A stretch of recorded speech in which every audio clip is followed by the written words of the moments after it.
Salve Lucas, tudo bem? Grande Michelotto, tudo em ordem? Luiz Mansur, nosso ciclista.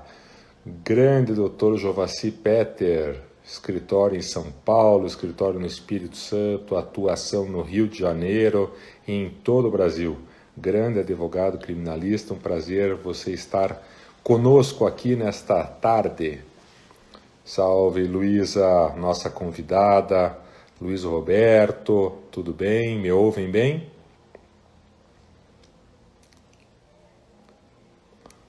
Grande Pedro, nosso advogado de Imbituba, representando Santa Catarina, estado natal também da Luísa, que estará conosco hoje.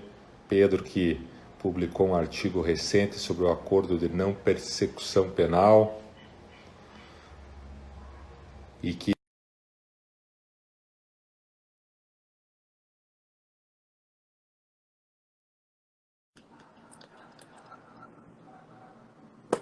Olá! Por algum motivo não te pude ouvir, doutor.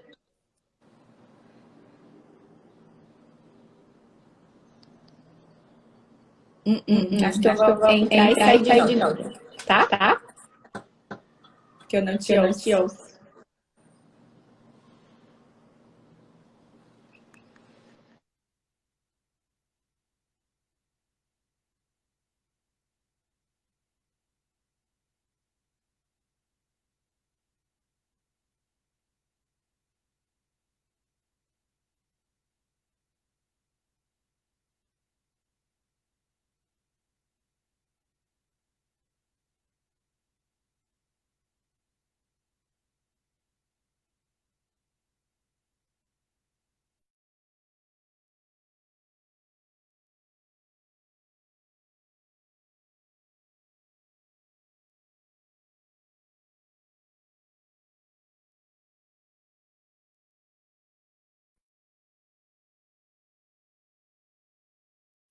fazendo os ajustes de som, agora me ouvem? Alô? Luiz Roberto, me ouvindo?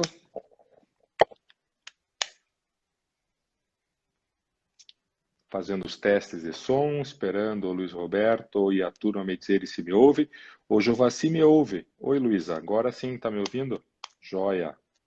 Então devia ser um problema no meu som aqui. Obrigado, Vitor Pacheco, obrigado, Marcos Basílio, obrigado, Lucas, pela pronta resposta. O som já está resolvido, a Luísa já está entrando e resolvido o problema tecnológico. Grande Luísa, seja bem-vinda. Tudo bem? O problema era comigo aqui, era no meu som, me perdoe. Imagina, Agora, deu tudo certo agora. agora me ouve bem? Agora eu tô ouvindo. Tudo bom, doutor? Tudo ótimo, e você? Tudo bem, feliz dia do criminalista para todos nós, né? Viva para nós e para todos que estão nos ouvindo. Parabéns a todos aqueles que defendem a liberdade, que defendem a Constituição, que defendem a justiça, tudo que está elencado no artigo 5º da Constituição Federal. Grande lembrança. Parabéns, Isso Luísa. mesmo. Luísa, eu estou aqui recebendo você com muita alegria, com muita satisfação. Em primeira mão, dar a notícia para quem está nos assistindo que a Luísa Walter da Rosa foi aprovada no dia de ontem no mestrado da Universidade Federal do Paraná. Procede a informação, Luísa? Procede, eu ainda não acreditei muito que isso aconteceu, mas a princípio procede. Que legal. Orientador, quem que é? Imagina quem é, né, doutor? Doutor Guilherme Brené Lucchesi, uma grande Que, le- autoridade e referência para mim. Nem acredito que vou ter a oportunidade de estudar com ele. que legal. E qual que é teu tema, Luísa? O que que você apresentou na Federal? Tem que apresentar um projeto nessa fase que você participou? Sim, eu decidi continuar estudando o que eu venho estudando desde a graduação, que é a colaboração premiada, o tema que a gente tem em comum, né, doutor Marlos? Que Eu fiz legal. uma proposta de projeto de pesquisa que tem a ver com o tema atual que o Dr. Guilherme está pesquisando na Federal. E eu vou tentar pesquisar uma fixação de estándares probatórios na colaboração premiada a partir da regra de corroboração, com todas as alterações que o pacote anticrime já trouxe. Estou bem empolgada para estudar tudo isso. Que bacana, belo tema. Quer desenvolver um pouco? Quer começar por esse assunto, Luísa? Já começamos bem, né? Já é um Ah, desafio. Doutor, eu só quero dizer, começando, que é um prazer estar aqui com o senhor. Muito obrigada pelo convite. É um espaço indescritível para mim e eu hoje vou estar mais como aluna e quero aproveitar e fazer um monte de perguntas para o senhor também, para saber o que tu pensas a respeito do que eu tenho pesquisado e da forma como eu tenho procurado atuar também. Eu acho que toda vez que a gente se propõe a pesquisar um tema novo e quando você começa a estudar esse tema e esse tema faz teu coração bater, é muito difícil tu não conseguir mostrar isso para todo mundo. E a primeira vez que eu ouvi o senhor falando era sobre justiça penal negociada e dava para ver imediatamente como faz o olho brilhar, como a gente gosta de estudar a teoria e a prática também. E para mim foi assim desde o início. Eu comecei a estudar colaboração premiada na graduação, ali quando eu estava para decidir meu tema de conclusão, do trabalho de conclusão de curso. E eu comecei vendo a prática para depois começar a estudar a teoria. E foi algo que me fez pensar como é diferente a teoria e como é diferente da prática. Porque a colaboração premiada basicamente construiu toda a sua prática antes de a gente ter a teoria. A teoria foi construindo junto com o que estava acontecendo e por isso a gente teve uma série de problemas. Então, na época, eu identifiquei um dos problemas, que na minha opinião era um dos maiores na colaboração premiada, que era aquela incongruência dos benefícios a serem concedidos ao colaborador. Era só aquilo que estava previsto em lei ou poderia ser além? Porque a prática era muito além do que estava previsto em lei. E o STF até hoje não tinha se posicionado numa posição específica a respeito dessa possibilidade. Aí, continuei estudando colaboração premiada, justiça penal negociada e depois acordo de não persecução penal quando eu fui para pós-graduação. Estudei na PUC do Rio Grande do Sul, justamente a possibilidade de se pensar os instrumentos de justiça penal negociada como instrumentos de defesa, que é o que o senhor aborda brilhantemente bem na sua tese de doutorado. O que é um sopro assim, de alívio para mim ler e saber que uma referência como o senhor pensa dessa forma, que eu fui, assim, muito questionada, né, na pós-graduação, uma oportunidade que eu tive de apresentar um trabalho numa mostra de pesquisa de um congresso, que as pessoas realmente não conseguiam entender essa forma de pensar. A colaboração premiada, a justiça negocial, é um tema que desperta tantas paixões que tanto pelo lado positivo quanto pelo lado negativo, as pessoas ou gostam muito ou não gostam nada. Então, as críticas acabam sendo muito severas. Mas eu continuei estudando e continuei cada vez mais firmando meu posicionamento de que eu conseguia enxergar essa coexistência de atuar como advogada criminalista, de defender as garantias daquele que é submetido a uma persecução penal, mas também pensar que a negociação de um acordo penal pode ser uma estratégia defensiva que valerá muito mais, às vezes, dependendo do caso concreto, do que você seguir por um processo penal tradicional. Só que tudo vai mudando muito rápido na justiça penal negociada. E o pacote anticrime mudou muitas coisas na colaboração premiada e trouxe o nosso novo instrumento, que é o acordo de não persecução penal. Então, esse ano eu estudei muito o acordo de não persecução penal, aprendi muito sobre o Instituto, é o que eu mais tenho utilizado na prática, mas nunca me desvencilhei de me manter atualizada a respeito da colaboração. Então, todo dia a gente tem uma novidade, um novo caso polêmico que estoura na mídia. E uma coisa que sempre me deixou bastante desconfortável era essa dicotomia do tratamento do colaborador e dos delatados. Às vezes, você tentar um acordo e trazer uma segurança maior para o colaborador, qual será o custo para os delatados? Então, eu comecei a pensar quais seriam as possíveis soluções que a gente poderia trazer para essa situação. E aí, ouvindo muitas lives esse ano, muitos webinars, inclusive um com a sua presença, com o doutor Walter Bittar, com a doutora Camille Eltz e com o doutor Guilherme Lucchesi, foi discutida uma questão a respeito dos estándares probatórios na colaboração premiada. E aí, sistema probatório, prova penal, nunca foi uma matéria do processo penal a qual eu tenha estudado bastante. Então, isso para mim foi o mais desafiador de tudo, ao querer escolher um tema para o mestrado. Pensar algo que vai me desafiar intelectualmente, academicamente, e que também vai ter uma repercussão prática.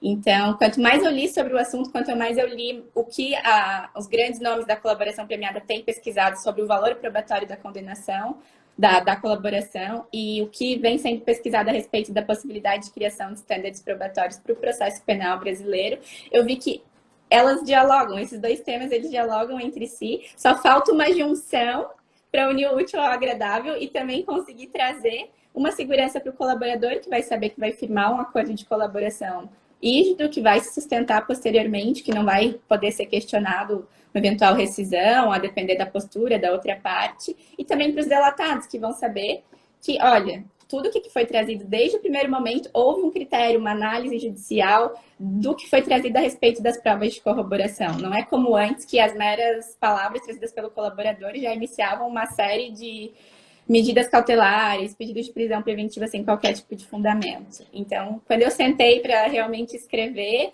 me veio essa ideia, e quanto mais eu escrevia sobre isso, eu tive até que dar uma segurada, porque eu já queria escrever a dissertação inteira na primeira etapa, porque foi muito estimulante estudar sobre isso. Então, agora é saber que gostaram do que eu estou propondo estudar, que as pessoas têm interesse, e saber que num processo seletivo extremamente concorrido, com pessoas brilhantes com as quais eu competi, que mereciam tanto quanto eu estar ali, eu fui selecionada, eu estou nas nuvens ainda, doutora. Foi uma noite sem precedente para mim ontem, eu não conseguia acreditar que eu tinha sido aprovada. Então, estou muito feliz mesmo. Que legal. Quem está chegando agora, nós estamos conversando com a Luísa Walter da Rosa, advogada, estudiosa da Justiça Penal Negocial, que foi aprovada ontem no mestrado da Universidade Federal do Paraná. Se você está curtindo o nosso papo sobre a prática e a teoria da Justiça Penal Negocial, envia um aviãozinho desse para os teus amigos, para eles virem para cá nos acompanharem. Também pode curtir dando aí um coraçãozinho, quem está gostando. Quem passou por aqui te dando um abraço e dizendo que é teu fã, Luísa, foi a Marion. Que dupla, beijo Querida. carinhoso para os amigos que admiro. E um monte de gente aqui te assinando e agradecendo a tua presença. E você falou do Guilherme Brenner Lucchesi, que é o teu orientador na Federal, o Guilherme, que é o nosso presidente do Instituto Brasileiro do Direito Penal Econômico, e você é uma das primeiras associadas. Então, logo nós começamos a campanha de associação, você é a nossa super associada, então aproveita a presença da Luísa para convidar todos que estão nos assistindo e ainda não são sócios do Instituto Brasileiro de Direito Penal Econômico, para estarem conosco, basta acessar o site ibdpe.com.br. E a Luísa estava justamente delimitando um tema super interessante sobre a delimitação da prova, a relação entre as questões do colaborador e as questões do delatado, a segurança jurídica do acordo, tudo isso que ela vai enfrentar na dissertação do mestrado dela no acordo de colaboração. E você sabe, Luísa, que é super interessante você estar com esse tema na Universidade Federal do Paraná, porque a universidade ela é uma referência para todos nós de Curitiba, mas é também uma referência para todo o Brasil. E nos anos 2000, início dos anos 2000, eu escrevia a minha dissertação de mestrado na Pontifícia Universidade Católica sobre a responsabilidade penal da pessoa jurídica. E lá nós tínhamos, na Universidade Federal, como no Brasil todo, a doutrina majoritariamente contrária não só à responsabilidade penal da pessoa jurídica, que é um tema importante dentro daquilo que a gente estuda, direito penal econômico, mas também contrária à própria existência do direito penal econômico. Então, há 20 anos atrás, se nós formos olhar os grandes doutrinadores dos anos 2000, que foi ontem, se nós olharmos os anais do IBCCRIM e de outros grandes congressos, nós vamos verificar que sequer era aceito o direito penal econômico como um ramo do direito. Os penalistas, não sem razão, acreditavam que isso deveria estar lá no direito administrativo sancionador. Apenas 20 anos depois, você está na Universidade Federal defendendo uma tese não só de direito penal econômico, evidente, mas também de um tema bastante controverso, cheio de discussões. Você mencionou algumas, e eu diria até que algumas questões ideológicas de advogados que são contrários, e que é uma questão ideológica, enfim, que nós temos que respeitar, mas eu fico muito feliz de você ter sido aprovada e mais feliz ainda de ter sido aprovada com esse tema. E você mencionou que você já está na prática fazendo alguns acordos de não persecução penal. Como é que está essa situação? Como é que você está enxergando o acordo de não persecução penal? Como é que isso tem se dado na prática? como é que você está fazendo com a confissão? O Pedro Monteiro está nos acompanhando, sei que é teu amigo, teu colega aí em Santa Catarina, e escreveu um artigo sobre isso. Então, eu queria ter ouvido um pouquinho sobre o acordo de não persecução penal. Olha, doutor, o acordo de não persecução penal fez a gente correr atrás para evitar os prejuízos esse ano, né? Porque o Instituto entrou novo, grande, uma previsão legal bastante detalhada, mas algo que a princípio era novo, tinha muito questionamento constitucional a respeito das resoluções do CNMP. Então, a gente teve que literalmente sentar e tentar entender o que estava acontecendo para poder construir a prática. Então, eu parti primeiro um estudo bastante teórico da origem do Instituto, como ele funcionava, e fui me preparando para negociar, basicamente, né? Porque não adianta só saber o que está na lei. Tudo relacionado à justiça penal negociada, o que está na lei é insuficiente. Você tem que enxergar o contexto desse sistema negocial, se preparar para sentar com uma outra parte e assumir uma postura colaborativa e não combativa, como a gente está muito acostumado a atuar na advocacia criminal. E saber quais são as margens, o que exatamente a lei está pedindo, quais as alterações que tiveram em relação às resoluções do CNMP, porque foram alterações bastante pontuais e propositais do legislador que trouxeram muita diferença aos acordos de não persecução penal que foram firmados antes da lei anticrime.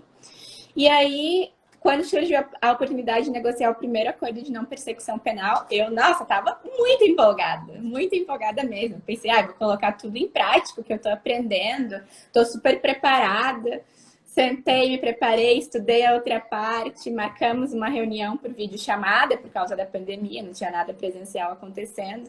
E foi 5 minutos de conversa, tudo que eu tinha me preparado basicamente foi por água abaixo, porque eu vi que a outra parte não estava realmente disposta a negociar, que achava que o acordo era uma imposição e não uma negociação, e que eu deveria basicamente aderir ao que estava sendo proposto sem querer trazer nada de novo. E aquilo me deixa bastante... A outra parte que a Luísa está falando é o Ministério O Público. Ministério Público, né? Isso. Que tem visto o acordo de não persecução como um cumprimento antecipado da pena e não como um acordo. Exatamente. Então, foi um balde de água fria, né, doutor? Porque eu pensei, nossa, eu consegui contornar a situação e não fechar nada naquele momento para ter mais um tempo para pensar e pensar em novas alternativas e trazer para o meu cliente também, porque afinal é uma escolha dele querer negociar um acordo ou não, né? A gente apenas o representa diante de todas as estratégias possíveis. E em seguida logo veio um outro acordo. A diferença desse outro acordo foi proposto o acordo quando eu assumi, a investigação tinha acabado de encerrar. E quando eu analisei tudo que havia sido produzido em sede de inquérito, eu percebi que eu achava que era caso de arquivamento, não caso de um oferecimento de um acordo de não persecução penal. Então lá fui eu atrás do Ministério Público para dialogar a respeito do arquivamento. Consegui ainda pedir para juntar uma série de provas produzidas em sede de investigação defensiva, mas não houve nenhum diálogo novamente. Então, eu tive que apresentar para o meu cliente todas as estratégias, né? Olha, a gente pode tentar pleitear uma absolvição sumária, depender se a gente conseguir provar essa questão, ou eu posso tentar pleitear uma rejeição da denúncia, ou o Ministério Público ofereceu o acordo de não persecução penal. Só que, assim, meu cliente dizia que ele não tinha praticado crime nenhum. Como é que fica a questão da confissão? Ele vai confessar algo que ele não cometeu? E a possibilidade de usar o que foi produzido nessa confissão, caso o acordo seja rescindido e seja oferecida denúncia via em uma ação penal. Então, explicando isso para um cliente, né? Meu Deus, são tantos cenários que tu não consegue dizer se vai acontecer ou não, depende de muitos fatores. Foi bastante incômodo. Mas eu fui buscando continuar me aperfeiçoando, teoricamente, ainda até estudei tanto o acordo de não persecução penal que, se Deus quiser, semana que vem chega da Gráfica o livro que eu escrevi com o Alexandre Moraes da Rosa e o André Bermudes sobre como negociar um acordo de não persecução penal. Então, eu estava com um substrato teórico forte, eu estava me sentindo segura para pleitear aquilo que eu queria. Só que a gente não negocia só o direito, né, doutor? E o senhor sabe disso melhor do que ninguém. A negociação, ela envolve principalmente o lado humano, as pessoas com quem você está negociando, o que elas pensam. Uma negociação não é simplesmente você estar certo ou errado sobre uma tese jurídica. É como você vai conseguir convencer aquela outra parte a entender que tem interesse dos dois lados, que a gente quer um acordo positivo para as duas partes, e não só para uma, e não há um custo muito alto para a outra. Então, eu fui tentando adequar nesses meus 2 primeiros casos a tudo que eu vinha aprendendo, principalmente o que eu vinha aprendendo em relação à negociação. Então, eu posso dizer que hoje eu consegui negociar esses 2 acordos de não persecução penal graças ao que eu aprendi de postura negocial e não necessariamente tudo que eu estudei só sobre o acordo de não persecução penal. Claro que isso me ajudou muito, mas desenvolver a empatia, o vínculo, criar um vínculo, respeitar a outra parte e estar disposto a negociar várias vezes. O doutor, com certeza, pode dizer para qualquer um aqui que uma colaboração premiada, por exemplo, que é muito mais complexa que um acordo de não persecução penal, você não negocia numa única reunião. Pronto, cheguei, negociei, firmei o acordo e já vamos pedir homologação. Não é assim. É um longo processo. E eu acho que o acordo de não persecução penal, a gente tem que entender e respeitar que o Instituto também é uma negociação. Que por mais que ele possa parecer mais simples, por ser cabível a quase todos os nossos crimes previstos no ordenamento, ele é muito mais do que isso.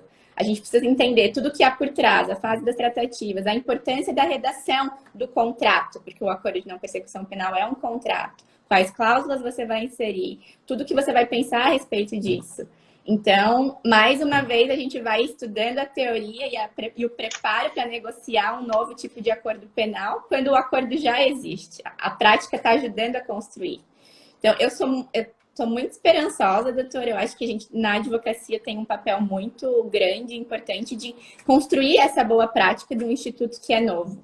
Então, uma coisa que eu tenho buscado sempre é canais de diálogo com o Ministério Público, seja estadual, seja federal. Agora, a OAB de Santa Catarina foi extremamente vanguardista ao criar a Comissão de Investigação Defensiva e Justiça Penal Negociada, na qual a gente está buscando criar muito diálogo com o Ministério Público Estadual, principalmente, e o federal, que atua aqui em Florianópolis, mas também pensando em como capacitar os advogados para estarem preparados a tentar, ao menos, negociar de igual para igual com a acusação, mas também o que a gente pode utilizar, e aí, é claro, utilizando métodos de investigação defensiva, que dialoga por completo com os instrumentos de justiça penal negociada, mas sempre respeitando e não querendo impor. Uma negociação não é uma questão de imposição. Eu estou certa, eu quero que seja dessa forma, não estou disposta a abrir mão de nada. É uma situação muito complexa você chegar pronto para negociar assim. Então, é claro, a gente tem uma série de problemas já estabelecidos, a confissão com certeza é o maior deles, e o Pedro com certeza está estudando muito sobre isso, e eu fico bastante orgulhosa e feliz por ver mais um colega aqui em Santa Catarina se dedicando a esse tema e querendo atuar e querendo escrever. Isso é importante, a gente fortalece a classe e a nossa construção doutrinária a respeito desses novos temas também. Mas, ao mesmo tempo, por mais que a gente seja contrário, num primeiro momento, a essa exigência da confissão, por mais que a gente ache que seja desnecessário, ela já existe, né, doutor? Está prevista em lei e está sendo pedido na prática. Então, como a gente vai lidar com isso?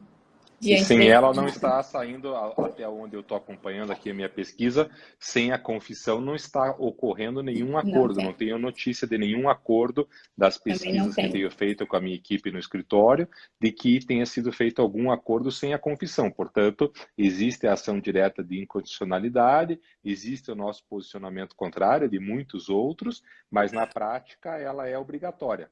Exatamente. É isso? Então, assim, uma sugestão que eu tenho dado para vários colegas que acabam me procurando, perguntando, né? Qual é a profundidade dessa confissão? Ela tem que ser detalhada ou não? Eu preciso dizer o quê? Essa confissão é feita só perante o representante do Ministério Público ou ela é feita durante a audiência de homologação em frente ao juiz? E eu já vi literalmente de tudo. Inclusive, recentemente, até um colega me mandou um acordo de não persecução penal que ele firmou, em que foi dispensada a audiência de homologação. Ele contratou dessa forma com o Ministério Público e o Judiciário homologou dessa forma com a dispensa da audiência. Então, algo que, para mim, não tem precedente algum, como é que isso foi feito, mas foi feito, existiu na prática. Então, a minha sugestão para os colegas é tentar fortalecer essa confissão, negociar com o Ministério Público a dimensão da confissão, o que eu geralmente recomendo aos meus clientes, que é uma confissão basicamente formal, superficial, você não dá detalhes sobre o fato, você está confessando para cumprir um requisito objetivo que está previsto em lei. Então, essa confissão, ela serve somente para negociar o acordo de não persecução penal. Ela não tem peso de prova de autoria, de reconhecimento de autoria. E ela, obviamente, na minha opinião, e eu tenho buscado colocar isso em cláusulas, caso o acordo seja rescindido, ela não poderá ser utilizada posteriormente na instrução. E isso é um problema que dialoga também com a suspensão do juiz de garantias, porque, em tese, o juiz que julgaria ação penal sequer teria tido acesso a essa confissão, que teria sido realizada na fase do inquérito policial, que não é remetido ao juiz da instrução quando o juiz das garantias existe. Mas a gente tem esse cenário maluco brasileiro em que nada mudou, mudou na lei, mas está suspense, na prática continua tudo igual. Então, agora é o momento de a gente se preocupar com o que poderá ser feito com essa confissão depois.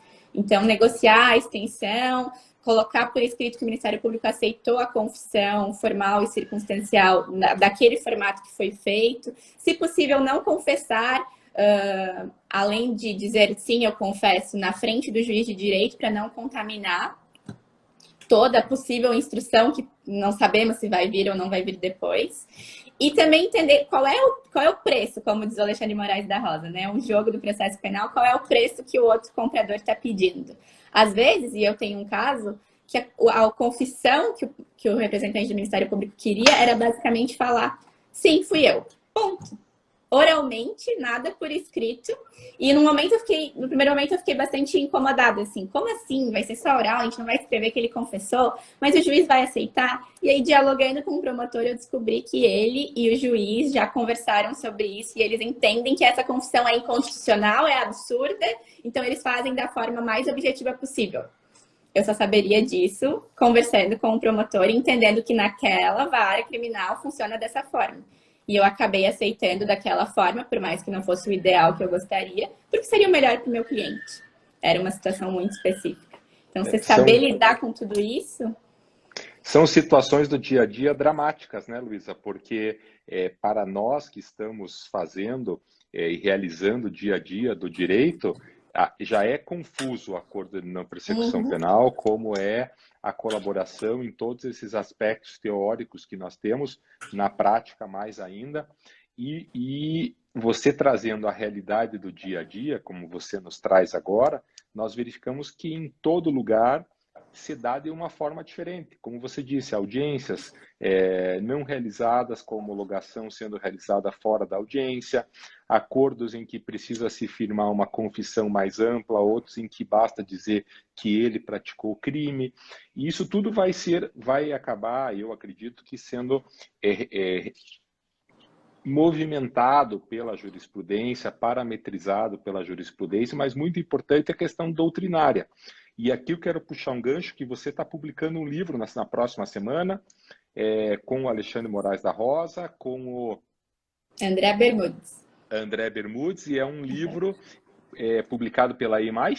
Isso mesmo. Que é uma editora que eu recomendo e que hoje tem os livros do Alexandre e de muitos outros autores. E eu queria que você falasse um pouquinho sobre esse livro, que você está tratando sobre a questão da negociação, não é isso? Exatamente. A gente pensou como as pessoas carecem dessa orientação, né? Por onde começar. Porque estudar, às vezes, a teoria, a previsão legal, é uma coisa que é o caminho tradicional dos nossos estudos, né? No direito. A gente está acostumado a estudar dessa forma. Mas aliar a teoria à prática com os problemas que realmente... Tradicional. Doutor? Tudo certo? Tô aqui, tudo certo. Então tá. Então a gente pensou, o Alexandre propôs, porque ele e o André Bermudes escreveram a segunda edição do livro do Alexandre sobre teoria dos jogos e delação premiada, e tem um viés bastante prático naquele livro também. Então a gente pensou numa possibilidade de trazer isso para o acordo de não persecução penal, fazer, é claro, uma análise de todos os parágrafos do artigo 28A, mas sem se miscuir nas questões teóricas polêmicas. Então a gente não aborda, por exemplo, a constitucionalidade ou inconstitucionalidade da confissão. A gente traz os problemas que existem a respeito da confissão e como a gente poderia lidar com eles, partindo do pressuposto do cenário já posto. Então, a gente também aproveitou para ouvir os advogados, os promotores, nesse período desse ano que a gente escreveu o livro.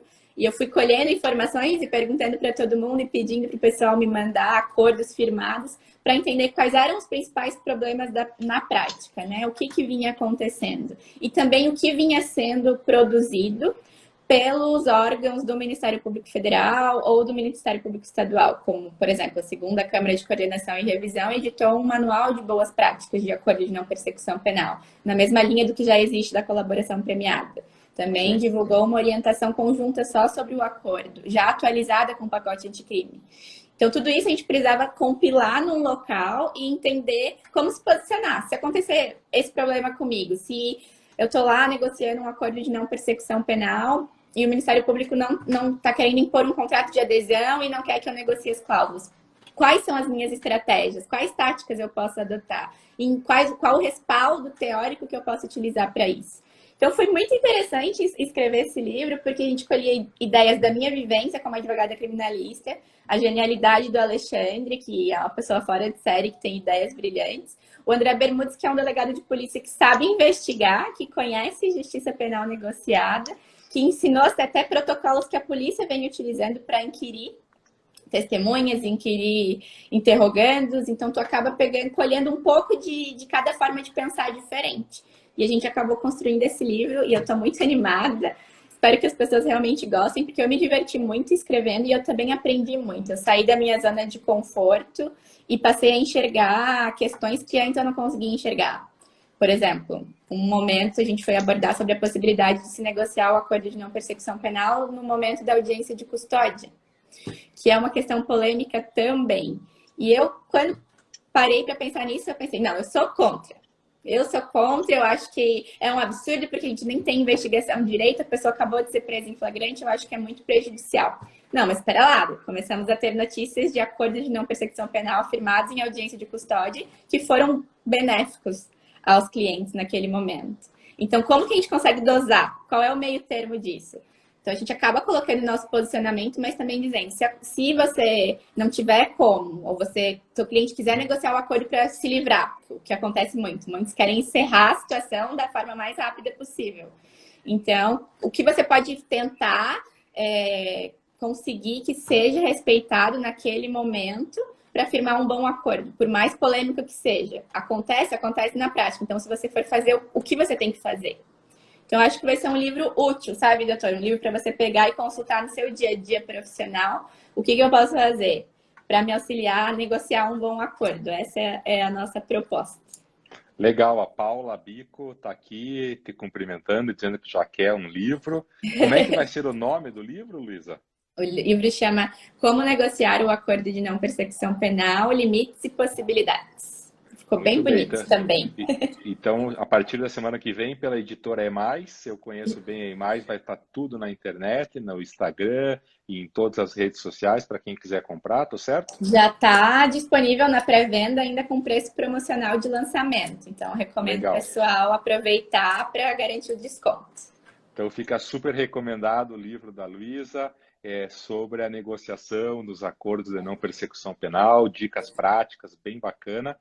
E para quem está nos acompanhando, a live ficará gravada no IGTV, aqui no Instagram, e ficará gravada no YouTube do canal Arnes de Oliveira e Andreasa, com todos os comentários. Luísa, vale a pena você assistir depois, porque tem muitos comentários legais, te cumprimentando, o Vitor Pacheco está concordando com você, mas tem muita gente concordando e participando, e eu convido a todos que quiserem, podem participar aqui pelo chat, fazendo as perguntas, elas serão transmitidas para a Luísa, vamos debater, porque é um instrumento super em construção, e vale a pena a gente aproveitar esses momentos para quem está vivendo isso na prática, construir junto um bom instrumento de acordo. Luísa, você mencionou a questão da negociação. Você tem dicas de livros sobre negociação? Se você que tem... Aliás, antes disso, você falou da comissão da OAB Santa Catarina de investigação defensiva e justiça negocial, é isso? Isso, Você que preside essa comissão? Eu sou a vice-presidente, o presidente é o Dr. William Shinzato, que tem se dedicado mais à questão da investigação defensiva, e eu vim com essas minhas ideias de justiça penal negociada. Legal. Parabéns aí por essa participação institucional, é super legal, porque é importante que a nossa representação do nosso órgão de classe seja feita também nesse sentido, né? A investigação defensiva é um tema super relevante que foi normatizado pelo Conselho Federal recentemente, e a justiça penal negocial, que você aí em Santa Catarina é nossa referência. E aí a gente estava falando dos livros de negociação. Então, doutor, como eu disse, eu acho que o preparo é essencial, né? Você vai sentar para negociar com alguém, precisa se preparar. eu acho que um dos maiores problemas nossos, no direito em geral e também na advocacia, é que a gente é muito condicionado a ficar dentro de caixas. A gente separa tudo, a gente aprende separado, todas as áreas do direito em separado. Depois a gente escolhe uma área de atuação, escolhe uma profissão e cada vez mais a gente vai se colocando em novas caixinhas. E a gente tem uma certa dificuldade de enxergar de forma diferente todo o contexto da nossa atuação profissional. E quando eu comecei a estudar Justiça Penal Negociada, eu tive esse clique de pensar que, nossa, eu nunca pensei em negociar um acordo. Até que eu parei para pensar quantas coisas eu negocio no meu dia a dia. Por que eu acho que é tão difícil assim eu querer negociar um acordo? A gente negocia um aumento de salário, a gente negocia onde a gente vai sair jantar, qual o horário de algum encontro, a gente negocia tudo. Compras, né? Preço de bens móveis, imóveis, um carro, quantas vezes você negocia o valor de um carro para chegar no melhor cenário possível. É algo que faz parte da nossa realidade. Na advocacia mesmo, a gente negocia honorários advocatícios, a gente tem toda uma preparação de como oferecer uma proposta para o cliente, o que o cliente está buscando ou não. Por que eu não conseguiria pensar em me preparar, em utilizar tudo isso que eu já conheço na negociação de um acordo penal? Só que não tem uma produção sobre negociação jurídica criminal. A gente tem negociação de acordos trabalhistas, acordos na esfera empresarial, acordos cíveis, mas é tudo meio distante do direito penal. A gente está há quantos anos debatendo métodos alternativos de resolução de conflitos na esfera civil? Quanto tempo que a gente estuda mediação, conciliação, a própria justiça restaurativa que vem tentando conquistar um espaço na esfera criminal. Mas são sempre, como qualquer instrumento e como qualquer tema novo, sempre enfrenta resistência, porque é desconhecido, porque a gente não sabe exatamente o que está acontecendo. E a experiência negocial na esfera penal começou com a transação penal, suspensão condicional do processo, e foi praticamente um fracasso, que não teve negociação nenhuma. E aí veio depois a colaboração premiada com toda a sua polêmica em cima de despertar essas paixões de gosto, não gosto, sou a favor, sou contra. A gente acabou se afastando um pouco da discussão de preparar os profissionais para negociarem acordos. E aí agora, em 2020, a gente não teve nenhuma opção, né, com o acordo de não persecução penal. Então, se tu quer trabalhar e tu quer atender os teus clientes, tu tens que saber negociar de alguma forma. Só que é algo que o profissional que atua na área criminal não é ensinado dessa maneira. A gente é ensinado que a gente está num embate com a outra parte e que é difícil, que os advogados têm suas prerrogativas profissionais vilipendiadas todos os dias, que o Ministério Público está sempre contra a advocacia. Essa é a visão que as pessoas têm, é o que o senso comum diz. E para você tentar enxergar de uma forma diferente, a saída que eu encontrei foi me afastar do direito e estudar livros, autores, cursos de pessoas que pensam a negociação há muito tempo. Uma das coisas que eu mais estudei esse ano foi liderança. Como pensa um grande líder de qualquer área, né? Todas as áreas. Como lida um gestor de um grande país. Ministros que compõem um governo, por exemplo. Agora eu estou lendo um livro de economia que conta justamente a trajetória dos ministros da economia brasileira. Bastante interessante. E na questão da negociação, quem são as referências mundiais? Aí eu acabei me deparando, por sugestão do meu pai, que é o maior negociador que eu conheço na face da Terra. Meu pai é veterinário, mas sempre na área de vendas. Meu pai, desde pequena, me ensinou a pensar de uma forma diferente. E quando eu me formei, depois de ele ter assistido a defesa da minha monografia, e ele tem entendido que era colaboração premiada, ele me deu um livro de presente que chama Como Chegar ao Sim. Até estou com um livro aqui, do William Ury e do Roger Fisher, que são os criadores do programa de negociação de Harvard. E meu pai falou, tem que ler esse livro e começar a pensar um pouquinho fora do direito, está muito no mundo jurídico, vamos tentar entender de outra forma. Quando eu li esse livro, foi assim, meu Deus, um divisor de águas na minha vida, porque eu vi todo o potencial no meu dia a dia pessoal, no meu dia a dia profissional. Que é um livro que geralmente... eu não tinha visto que meu futuro orientador está na live. Oi, professor, obrigada, eu gosto muito desse livro também. Quando eu me deparei com tudo que o William Ury falava... Eu só vou te interromper um minuto, para quem pegou a live depois... a Luísa ontem foi aprovada no mestrado da Universidade Federal do Paraná. O orientador dela é o professor doutor Guilherme Brenner Lucchesi, amigo nosso, de todos nós. E a Luísa começou, Guilherme, fazendo uma defesa do projeto dela. Não é é só a Universidade Federal e você que a aprovaram, mas todo o nosso público aqui teve a oportunidade de assistir uma apresentação do seu projeto e também os elogios que ela fez a você, mas muito claramente a delimitação do tema. Muito bacana o trabalho que ela está fazendo sobre colaboração premiada. Com certeza vai render muitos frutos aí nessa parceria de orientação do Guilherme e da Luísa. Vai ser muito legal, parabéns. E também, Guilherme, convidei a todos para participar do IBDPE, que você é o nosso presidente, mas a Luísa é uma das primeiras associadas e estão todos convidados pelo site ibdpe.com.br. Você perdeu, mas pode assistir o replay no IGTV aqui do Instagram, né, Guilherme? E você pode assistir também no canal do YouTube Arnes de Oliveira e Andreasa, que você já conhece, já está inscrito e estará disponível a partir de amanhã lá com todos os comentários, inclusive o seu. Muito bem, brincadeiras à parte, a Luísa está indicando o livro Como Chegar ao Sim, e está falando de outros livros de negociação. Esse livro, doutor, eu acho que ele é bastante pioneiro por ele ensinar a enxergar a negociação de uma forma diferente do que a gente está acostumado. Essa ideia de você se distanciar das suas posições, da pessoa, de enfrentar a pessoa, você enxergar o problema em si e ser criativo na forma de resolver esse problema. Então, foi um livro que foi muito interessante para eu entender como funcionam essas negociações e como eu poderia me preparar, principalmente em conhecer a outra parte. E na esfera penal, você não precisa só conhecer quem é o promotor na sua atuação profissional. É claro que é importante saber que tipos de acordo ele já firmou, como vem sendo recebidos esses acordos pelo judiciário, mas você também precisa entender como o promotor ou o procurador pensam, quem ele lê, quem ele estuda, onde ele estudou, quais são as referências dele, ou até mesmo numa esfera mais pessoal, ele tem algum hobby, qual é um tema que o interessa, para você conseguir construir esse vínculo com a pessoa na hora de negociar. Porque se você chegar numa mesa de negociação, sentar e já querer ir direto ao problema, isso pode dar certo, mas pode dar muito errado. Às vezes é naquela conversa inicial, aquele small talk de coisas, de amenidades, que você consegue chamar a atenção da pessoa, fazer ela respeitar o que tu tens a dizer, ou estar disposta a te ouvir, ao menos. Então, esse livro foi muito pioneiro para mim nesse sentido. Outro que eu gostei bastante foi, esse ano, aquelas idas à livraria. A gente chega na livraria, só vou dar uma olhadinha e, de repente, sai de lá com 5, 6 livros.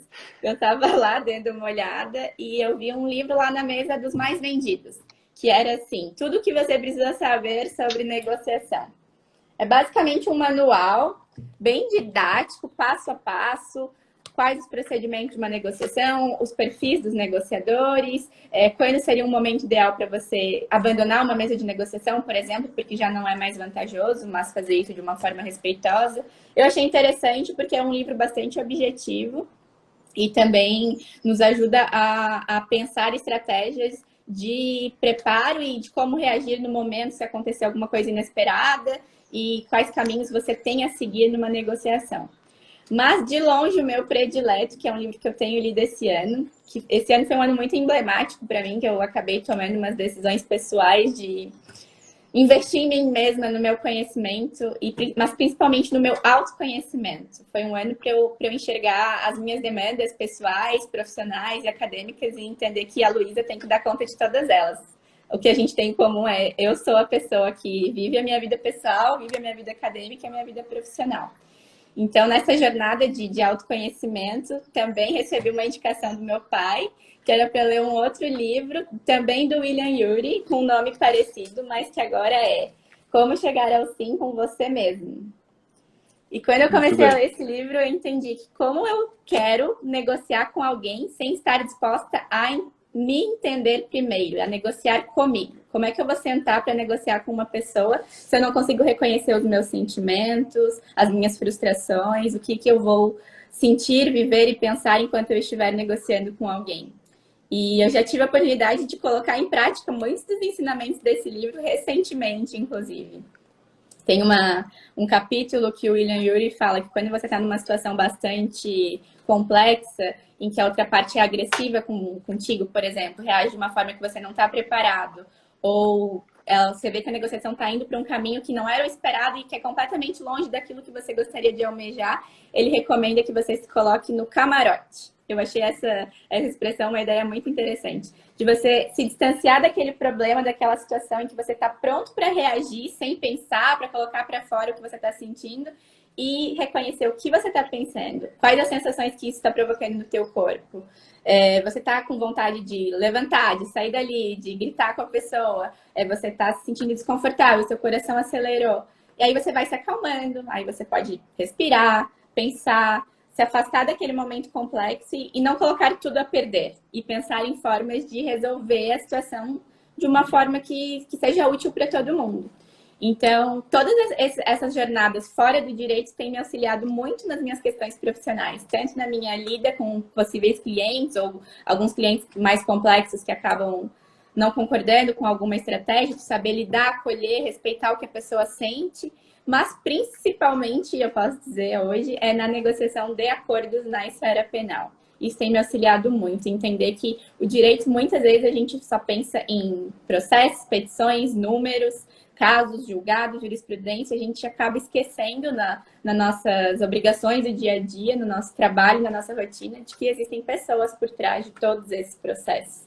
E que essas pessoas são pessoas pensantes, pessoas que sentem, e a gente tem que respeitar todo esse lado e estar disposto a negociar consigo mesmo, a se preparar e estar naquele momento por inteiro, e também estar aberto a negociar com outras pessoas e não só aceitar imposições, como a gente costuma, ou é pegar ou largar, eu vou ganhar e você vai perder, porque essa é a ideia que eu tenho de uma negociação, e não é bem assim que as coisas funcionam. Ouvindo você, Luísa, eu fico realmente, para mim, é música, porque eu sempre tive isso em mente, de pensar fora da caixa, que foi uma expressão, inclusive, que você usou. E na justiça penal negocial, se a gente pensar dentro da caixa, nós não saímos da nossa posição de defesa, o Ministério Público não sai da posição dele de acusação e, portanto, não tem acordo que seja possível. E é muito importante a gente utilizar as técnicas de negociação. Muito bacana as tuas dicas, vale a pena para quem está nos acompanhando ao vivo e depois no replay, adotar e fazer a leitura dos livros que a Luísa indicou. Bem, pessoal, eu estou conversando com a Luísa Walter da Rosa, ela primeiramente sobre justiça penal negocial na prática, na teoria, debatendo bem na real aí como é que funciona a justiça penal negocial. Ela começou falando sobre o trabalho dela, que foi aprovado na dissertação de mestrado da Federal.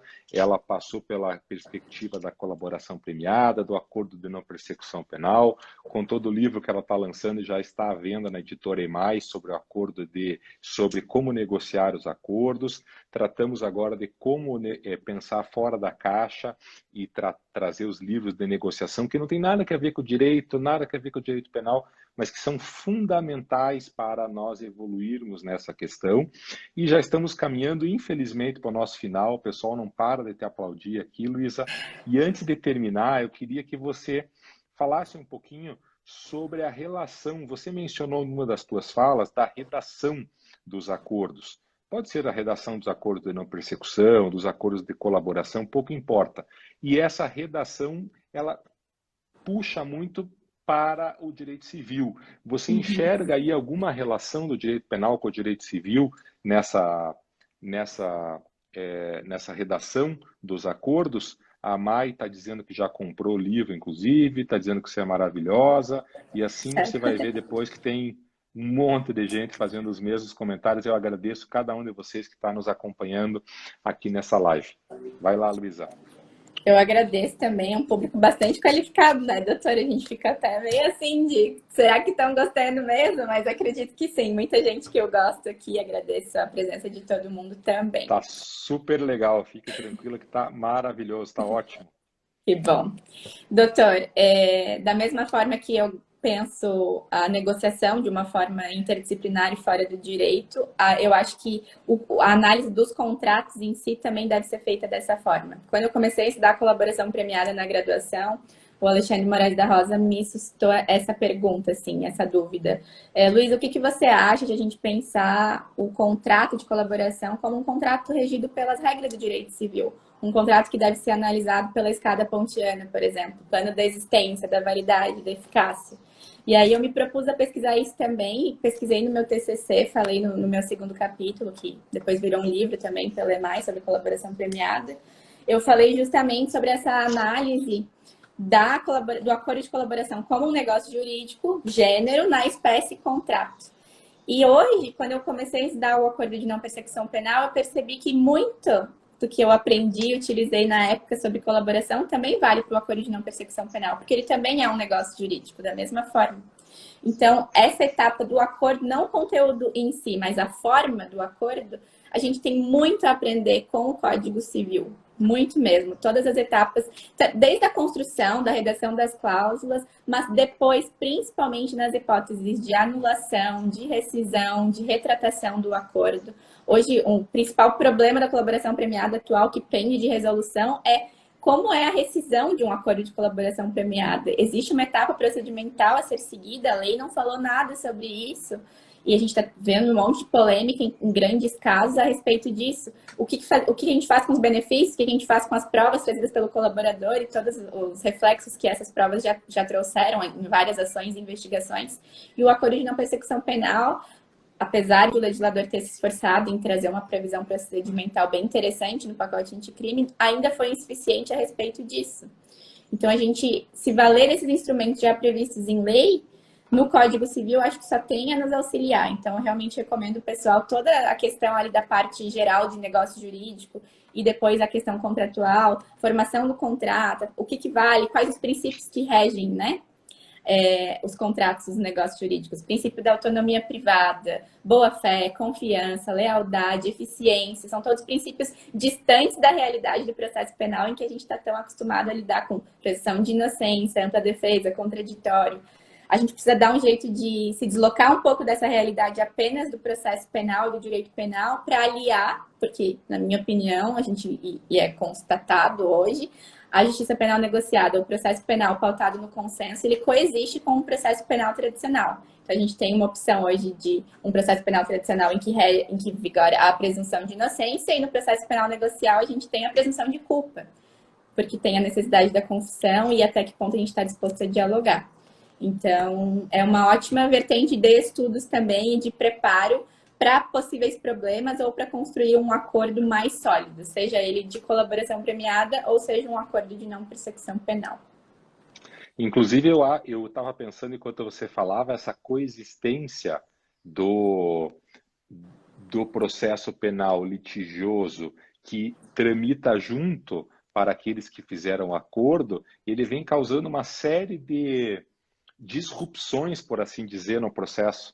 A maior delas foi essa questão que o Supremo decidiu, que o delatado fala por último, ok, ele resolveu esse ponto, e a meu ver resolveu corretamente, mas no dia a dia você tem uma série de dificuldades processuais, quer dizer, como que o colaborador apresenta suas alegações finais, por exemplo. Ele concorda com a acusação, qual é a peça que deve ser redigida, enfim, são tantas questões que nesses anos ficaram em aberto e permanecem, questões simples do dia a dia, mas que trazem uma dor de cabeça enorme para os advogados e muito especialmente para os colaboradores, evidentemente para a outra parte que é o Ministério Público. Muito legal, e aí a gente tem muito para evoluir. Eu fico muito feliz de te ouvir, Luísa, e de ouvir jovens advogados que têm passado aqui na live toda quarta-feira, porque verifico que, como eu sempre tenho dito, certo ou errado, isso não está mais em discussão. O ponto está Exatamente. que é assim que a coisa está posta. Como você falou da confissão. Dá para discutir a confissão? Dá, vamos discutir, vamos, seguiremos discutindo. Mas o fato é que para fazer um acordo de não persecução penal, hoje precisa da confissão. Não tem jeito. Bem, nós temos 2 ou 3 minutinhos para você se despedir da turma. Deixar um abraço aqui para o Luiz Roberto, para a Thaís Radlich, para a Mariana Michelotto, que estão comigo no escritório, sempre me ajudando e participando das lives. O Vitor Pacheco, que participou, grande advogado. O Murilo Jorge, que já esteve conosco também. A pizzeria Autêntico Gusto entrou aqui, Luísa, deve ser por tua indicação. Se eles quiserem mandar uma pizza, a gente faz um sorteio aqui, faz um jabá da pizzaria, que já foi feito. E você Eu aceito. E você fica aí com 2 ou 3 minutos para se despedir, dar teu recado final. Tá bem. Doutor, nossa, estou muito feliz. Esse ano eu tive a oportunidade de conhecer muitas pessoas virtualmente, assim, me aproximar de nomes que eu demoraria muito tempo para conhecer. E tive a oportunidade de participar de algumas lives e foram experiências de crescimento e aprendizado enormes. E eu fiquei tão feliz com o seu convite que eu estava devendo uma resposta, inclusive, há um tempo.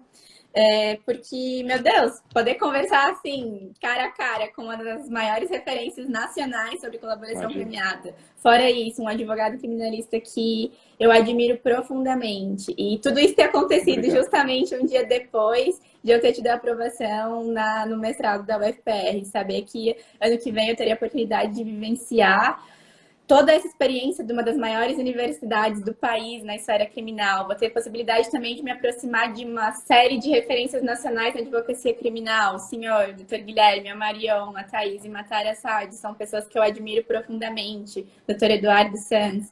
E fora tudo isso, saber que eu vou estar próxima do berço da colaboração premiada, que é o tema que eu gosto de estudar, o tema que me cativou lá em 2017. Agora eu vou poder estudar onde ele nasceu, foi construído, basicamente.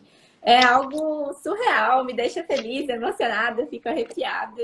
E eu aprendi muito com o senhor, sempre aprendo, acompanho todas as suas lives, todos os seus webinars, estou sempre procurando acompanhar, aprender com o senhor. Espero que a gente tenha a oportunidade agora de nos conhecer pessoalmente, quando a pandemia permitir. Ficaria extremamente feliz e honrada em trocar mais experiências com o senhor. Tanto numa perspectiva profissional como uma perspectiva acadêmica, é muito gratificante e engrandecedor para uma jovem criminalista como eu poder saber que estamos aqui lado a lado dialogando, que não tem essa questão tão hierárquica como a gente está acostumado no direito, que há uma proximidade. Então, eu só tenho a agradecer, estou muito feliz mesmo, é uma forma incrível de encerrar o ano e quero dizer que estou à disposição, assim que saírem meus livros também, vou encaminhá-los para Curitiba, com certeza. Espero ouvir um feedback. A sua opinião importa muito para mim. Então, agradeço a lembrança, a gentileza. O senhor é uma pessoa excepcional. Muito obrigado, obrigado pelos elogios, mas hoje é você que os merece. Então, estão todos muito felizes aqui com a sua participação. Eu, especialmente, sou fã dos jovens advogados que abrilhantam, que seguem o caminho, que abrem o caminho. Você é uma dessas pessoas que eu tenho admiração, respeito e que desejo todo o sucesso do mundo. E tem tantos outros jovens aqui nos acompanhando. Não vou mencionar nenhum deles, a não ser a Luísa, para não causar confusão para mim mesmo, mas sou fã de todos vocês e vocês sabem disso. Suas palavras são muito gentis, mas imerecidas, e a gente te espera em Curitiba para dar sequência aí, você, o Luquezzi e toda a turma de Curitiba, com o teu trabalho de mestrado. Muito obrigado. Obrigada, Pessoal, doutor. na próxima quarta, às 5 horas, nós continuamos com a nossa live. A live da Luísa fica gravada aqui no IGTV do Instagram. Se você curtiu, vai lá, corre, assiste de novo, vê os comentários, compartilha com os teus amigos e a partir de amanhã fica disponível também no YouTube do Arnes de Oliveira e Andreasa com todos os comentários para que vocês possam assistir a live totalmente completa. Obrigado, valeu, Luísa. Grande abraço, saúde e quem puder, fique em casa. Valeu, time. Tchau, tchau. Tchau.